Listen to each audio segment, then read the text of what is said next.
ও এক জোর দাম কত জানো নি? ইটা আর কত হইব? 8-10 টাকা হইব এই টাকা। আচ্ছা 10 টাকাও ধরিলাই হ্যাঁ আচ্ছা যেমন ধর ওখানোর দাম 5 টাকাও বল। এখন কি তো হইছে তে ইট গান্দি কি তো হইছে খেগে মারি তো আছিল মাথা বাড়ি অত মুরব্বি না খেনে এখানে ইট দি কিতা চিন্তা করা তে কইলাওতে ও যে ইট বানাইতে কিটা লাগছে? মাটি লাগছে, মাটি তো আছে। আর লাগে কিটা? ফানি, ফানির অভাব আছে নি? ফানি তো আছে। আরো লাগে আগুন দি জ্বালানি লাগবো, লাকড়ি।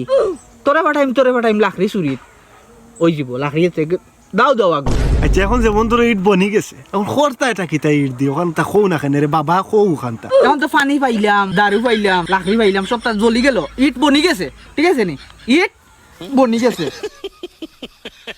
এখন হইল গিয়ে আমদার মজুরি, এগু মিস্ত্রি লাগবো, মজুরি লাগবো। এটা মিস্ত্রি দরকার নাই, তুমি আছি, আমি আছি, বেশি আছে, কোনো মিস্ত্রি নাই। আমরা মিস্ত্রি, ইট মিস্ত্রি টাকাও বাঁচি গেল। এখন তুমি আও যে আমরা প্রতিটা ইটও যদি 1 টাকা করে পাই, এখন যদি আমরা ডেইলি 1000 খান ইট বানাই, কি তো হইব?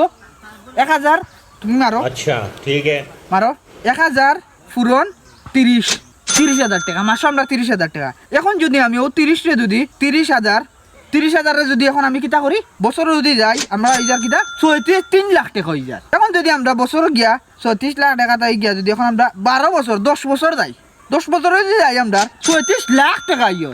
তোমরা কি কি গিয়ার ধরছো? আমরা কি গিয়ার ধরছো? তোটা টাইম আছে, কোনো টাইম আছে। এখন তোমরা কিতা করো, ইট লো, ইট বানাইতাম। আও চলো।